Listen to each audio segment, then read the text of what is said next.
Hello views, welcome to DJMS Tamil channel. Mahanadi சீரியலுக்கான upcoming எபிசோடில் நிவினை ரெடி பண்ணி கூட்டிகிட்டு வரதுக்காக விஜய் ஒரு பக்கம் போக, இன்னொரு பக்கம் பசுபதியால் இதை தாங்கிக்கவே முடியல. என்ன இது, எப்படி நடந்துச்சு இதெல்லாம் அப்படின்னு சொல்லிட்டு ரொம்பவே பயங்கர கோவத்தோடு என்ன பண்ணுறாங்க, தன்னோட தங்கச்சிக்கு கால் பண்ணுறாங்க. இன்னொரு பக்கம் யமுனாவை ரெடி பண்ணுறதுக்காக காவேரி போக, அதுக்கப்புறம் இந்த பக்கம் நிவினையும் ரெடி பண்ணி கூட்டிகிட்டு வராங்க. காவேரியை பார்த்த யமுனாவும், பாத்தியக்கா மாமா சொன்ன மாதிரியே செஞ்சுட்டாரு, அதனால தான் நான் கடைசி வரலும் மாமாவை நம்பியிருந்தேன் அப்படின்னு சொல்கிறாங்க. யமுனா, நல்லா நம்பினப்போ எப்படி தான் நிவினை இந்த கல்யாணத்துக்கு சம்மதிக்க வச்சு கூட்டிகிட்டு வந்தாருங்க, ஒன்றுமே புரியலையே அப்படின்ற குழப்பத்தோடு இருக்காங்க காவேரி.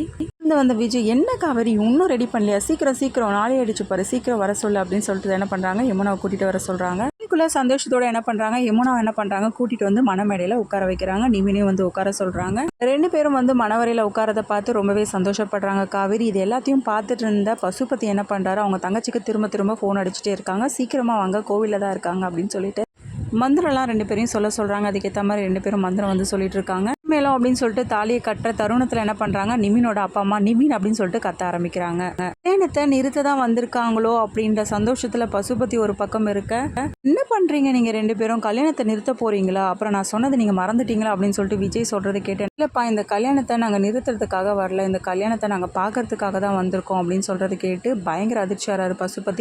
என்னம்மா சொல்கிற நீ, நிவினுக்கும் அவளுக்கும் கல்யாணம் பண்ணி வைக்க போறியா அப்படின்னு சொல்லிட்டு கேட்க, நான் இந்த கல்யாணம் நடக்கணும் அப்படின்னு சொல்லிட்டு சொல்கிறாங்க. அம்மா, உனக்கு ஏதாவது புத்தி கித்தி கெட்டு போச்சா அப்படின்னு சொல்லிட்டு பசுபதி கேட்க, இல்லைண்ணா நான் தெளிவாக தான் இருக்கேன், எங்களோட சம்மதத்தோடு தான் நாங்கள் அந்த கல்யாணம் நடக்கணும்னு நினைக்கிறோம் அப்படின்றாங்க. இதை கேட்ட காவேரியும் ரொம்பவே சந்தோஷப்படுறாங்க. என்ன இது, இப்படி ஒரு மாற்றமா அப்படின்ற மாதிரி. யமுனாவும் சந்தோஷப்பட, அதுக்கப்புறம் ரெண்டு பேருக்கும் நல்லபடியாக திருமணம் நடக்குது. ரெஜிஸ்டர்லாம் வந்திருக்காங்க. அவங்க மூலியமாக என்ன பண்ணுறாங்க, சாட்சி கையெழுத்தும் போடுறாங்க. யமுனா சைட்லேருந்து காவேரி விஜய் ரெண்டு பேரும், இன்னொரு பக்கம் அவங்க அப்பா அம்மா போடுறாங்க நிவினுக்கு. இது எல்லாத்தையும் பார்த்து ரொம்பவே கடுப்பாகி போனால் பசுபதி அங்கேருந்து கிளம்புற சமயத்தில் விஜய், ஹலோ பசு, எங்கே கிளம்புறீங்க, இருந்து சாப்பிட்டு தான் போனோம் நீங்கள் அப்படின்றா போல. பசுபதியை வெறுப்பேற்றுற மாதிரி பேச, பசுபதியும் காண்டாகி அங்கேருந்து கோவத்தோட எரிச்சலோடு அங்கேருந்து கிளம்புறாரு. ராகினி ஒரு பக்கம் ஃபோன் பண்ண, என்னப்பா நல்லபடியாக முடிச்சிட்டிங்களா, என்ன ஆச்சு அப்படின்னு சொல்லிட்டு ராகினி கேட்க, இல்லைம்மா ரெண்டு பேருக்கும் கல்யாணம் நடந்து முடிஞ்சிச்சுமா அப்படின்னு சொல்கிறது கேட்டு பயங்கர எரிச்சல் ஆகிறாங்க. என்னப்பா சொல்கிறீங்க, நீங்கள் என்ன சொன்னீங்க, இந்த கல்யாணம் நடத்த விட மாட்டேன் தானே சொன்னீங்க, அப்புறம் இப்படிப்பா அப்படின்னு சொல்லிட்டு கடுப்படைகிறாங்க.